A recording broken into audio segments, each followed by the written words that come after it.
Renis, po rikthehemi sërish në studion pas kësaj pauze publicitare për të futur më thellë në detaje. Unë jam i opinionit që mbas edhe shumë avokat kemi aty nuk është mirë. Duhet kemi një farë mënyrë balans në bazë profesioneve. Por në fund të fundit është legjislativ. Absolutisht. Pra ti harton ligjet. Harton ligjet dhe kush do i hartoj ligjet? Nëse nuk kemi një farë mënyrë diapazone dhe kulturën ligjore brenda dhe trajnimin ligjor brenda një institucioni. Nëse kemi një avokat nga 38 mundshëm, kjo është absurditet. Në dhomën e përfaqësuesve janë 110 veta dhe 3 avokat total. A është një anomali atëherë që neve shikojmë këto rezultatesh në bazë të ligjeve që kemi, në bazë të ligjit të imigracionit, ligjit të siguracionit do të thosha, në bazë të ligjeve që kanë përvojë me rregullimin e rrugëve, me shkëmbimin e fondeve nga shteti ke qeveritë lokale. Nuk është një mister që kemi gjithë lloj problemesh. Nuk është një mister që qytetet tona nuk kanë aftësi që të përmbushin ato kriteret që kërkojmë ne si rezident ndaj qyteteve ku jetojmë. Për arsye se merren taksat nga ne, taksat që na vjen qyteti, shkojnë njëherë në Lansing, dhe ne kemi një statut në bazë kushtetutës së shtetit tonë, kemi një statut që thotë që quhet revenue sharing, kur këto fonde do të kalojnë brapa këtyre qyteteve në bazë të nevojave të qyteteve. Okay. Para 30 vjetësh, 20 vjetësh, përfaqësuesit e senatit tonë dhe përfaqësuesit e dhomës përfaqësuese, ndër të cilët edhe personit që unë kandidoj kundra, hodhën një votë që thanë, nuk do japim më këtyre qyteteve ato fondet ashtu si duhet, se do i përdorim ne fondet. Okay? Ajo ishte zanafilla e problemeve që kemi neve sot si komunitet. Ajo ishte zanafilla e atij momentit ku filluan rrugët tona të kalbeshin dhe mos rregulloheshin më. Infrastruktura në rrugë të kalbet dhe mos rregullohet më. Këto janë problemet që duhet eksperiencë në mënyrë që ti dish, eksperiencë në mënyrë që të propozosh zgjidhjet, eksperiencë në mënyrë që të kalosh zgjidhjet. Dhe kam përshtypjen që si avokat ajo është edhe roli. Ja, ana ligjore, po nga ana teknike pastaj gjen absolutisht. Një aspekt tjetër me që jemi këtu, një nga problemet është problemi i insurancave në shtetin e Michiganit. Është një nga shtetet që paguan më shumë insuranca për automjetet, për si shpjegohet kjo? U pretendua që do zgjidhej kjo punë, po në vend që të zgjidhej u ngatrua më keq. Është absolutisht problemi mbase kryesor që në rrjedhën e ndikimeve që kemi si individ, si antar të këtij komuniteti, është një nga gjërat që na ndikon më shumë, edhe që neve kemi ndjerë në mënyrë reale, në kohë reale, sepse na thanë që do zgjidhen ashtu siç ta juve, dhe pastaj çfarë ndodhi? Krejtësisht e na sjellta. Çmimet tonë janë arritur, por ndërkohë shërbimet janë ulur. Dhe ato benefits janë ulur në lidhje me linjën e siguracioneve. Dhe unë t'ju them edhe për koincidencë, pikërisht personi kundra cilit unë kandidoj, është personi që është një nga personat kryesor që ka qenë i përgjegjshëm për këtë realitet hidhur. Një ditë bukur, para shumë kohësh, lexova një artikull në gazetë që thoshte ndër tjera, po fliste për 4 individët që merrin më shumë fonde nga nga lobistët në Lansing. Dhe personi i cili kundër unë kandidoj ishte numri 2. Dhe unë mendova si avokat, si person që është në biznes, thash me veten time kur lexoj artikullin, thash me veten time, thash ky do ketë marrë miliona dollar. Se e kam bler, edhe kishin bler, grupi i siguracionit e ka bler, sepse ky vetë është shet siguracione. Pastaj kur lexova artikullin, ishte marrë $38,000 në 4 vjet, që i bie diku më pak se sa $10,000 në vit. Dhe pastaj në analizën time, në mendjen time thash, këtë person e kam bler për çmimin e një sanduiçi në ditë. Okay? Që është absurde ta mendosh. Dhe për atë një sanduiç në ditë, ai vajti dhe bëri një punë të parreshtur në mënyrë që kalonte këtë ligj. Dhe problemi në vetvete nuk ishte vetëm ai, po edhe ata që ishin kundër atij, personi që kandidoi kundër atij nga partia ime. Para me, gjithashtu e hodhi votën për të njëjtin ligj siguracioni, që është absurd ta mendosh. Me fjalë tjera, lobi i siguracionit bleu nga të dyja palët, nga të dyja partitë individ. Pse? Sepse që të gjithë blen për çmimin e një sanduiçi. Edhe kjo është fatkeqësia kryesore që kemi neve. Dhe kush i vuan këto? I vuajmë unë edhe ti, familja jote dhe familja ime, ku në rastin se nesër pas nesër, dikush nga familja ime dhe familja jote, larg qoftë, bën një aksident dhe ka një aksident relativisht katastrofik, ku nuk punon dot më.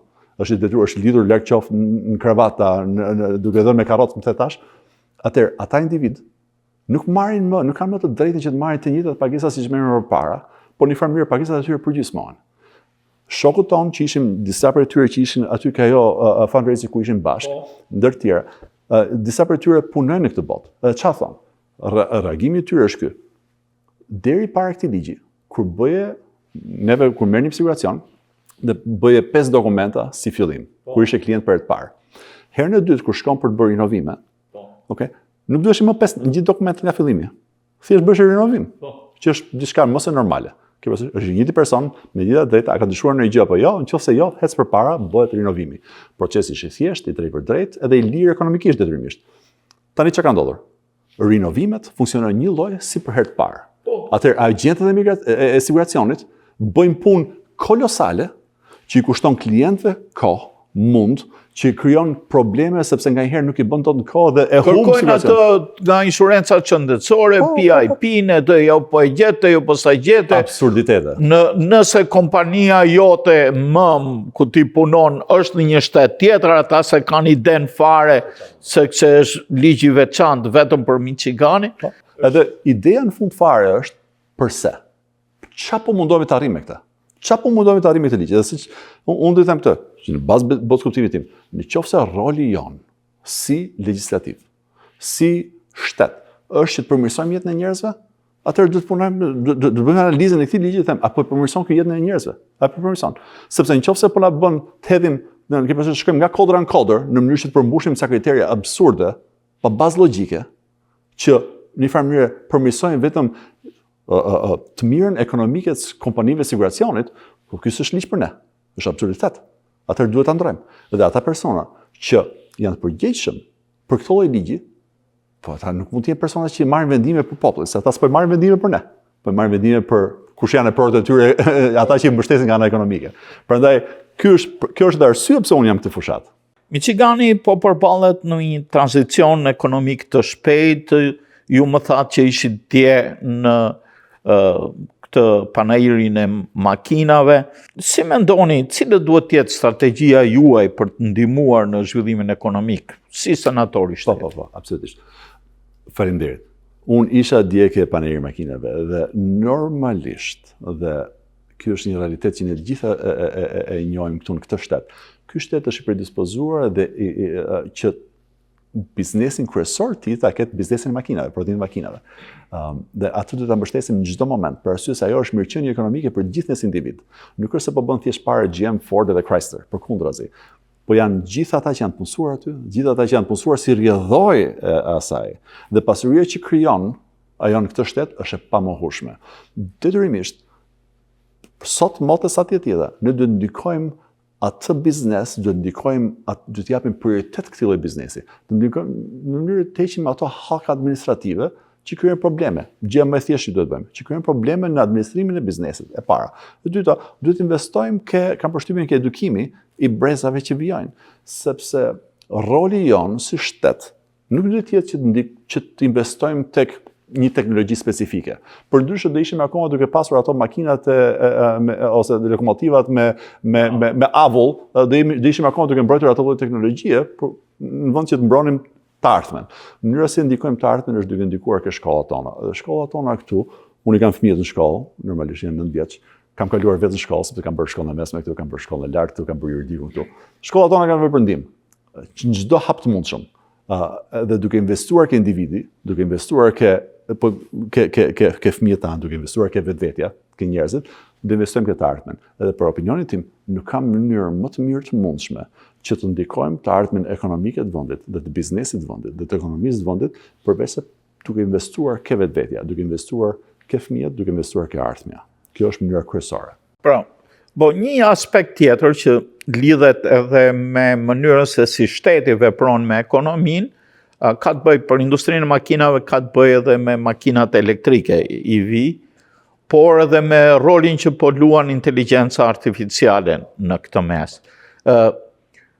Unë pash para 2 ditësh në një emision ku flitej që ne t'ja lejmë klientit të zgjedhë atë mjet të tregut që punon për të. Edhe forcimi për të bler makina elektrike i la ato parkingjet e dealershipeve plot. Pra duhet gjetur një balans. Ja, unë jam dakord 100%. që në mënyrë që ta forcojmë, edhe këtu shteti ka gjithmonë rol, sepse në një farë mënyrë ta mendojmë mbrapsh nga fillimi, që mos ta fillojmë historinë që sot ose që dje, po ta fillojmë atë nga filluar. Roli i shtetit është i pamohshëm, sepse në fund fare ti nuk do krijoj dot një infrastrukturë për teknologjinë e makinave me naftë apo me benzinë, që do ishte për mbar vendin, për mbar Amerikën, po mos kishte implikimin e shtetit në atë vendimarrje. Se nuk do krijoj dot një stacion ku të mbushim makinë me benzinë në çdo qoshe të rrugës, nga herë në 4 qoshe të rrugës. Ashtu, po mos kishte influencën e shtetit këtu. Por nga ana tjetër, ana tjetër është gjithashtu e vërtetë. Po të kemi influencën e shtetit që mundohet ndikoj prioritetin ekonomik të vendimarrjes të kompanive, që janë kompani gjigante në fundit, kompanive të makinave, po edhe ajo nuk bën kuptim.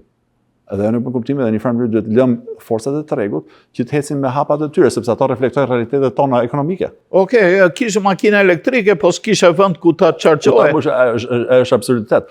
Kështu që realisht roli i shtetit nuk është që të jetë në këtë aspekt, nuk është as të jetë në krye të tavolinës, edhe të japi drejtim gjithë, ose në krye të timonit të japi drejtim gjithçkaje, po edhe të jetë në fund fare mbase nuk bën kuptim. Por duhet të jetë një rol që është krijon aftësinë për individin dhe kompanitë që janë në këtë biznes, që një farë mënyrë të ketë komunikim që bën kuptim me palën, ajo që është kërkesa individuale jonë, të arrihet në mënyrë natyrale nëpërmjet tregut. Dhe të jetë nëpërmjet tregut. Po, unë po habitem që e demokrat. Po, sa gjëra kam përshtypjen. Koment me fond. Në një farë mënyrë, ky tregu nuk është se na vjen, neve kemi eksperiencë si shqiptar, kemi eksperiencë me me dy sisteme shumë ndryshme nga njëri tjetri.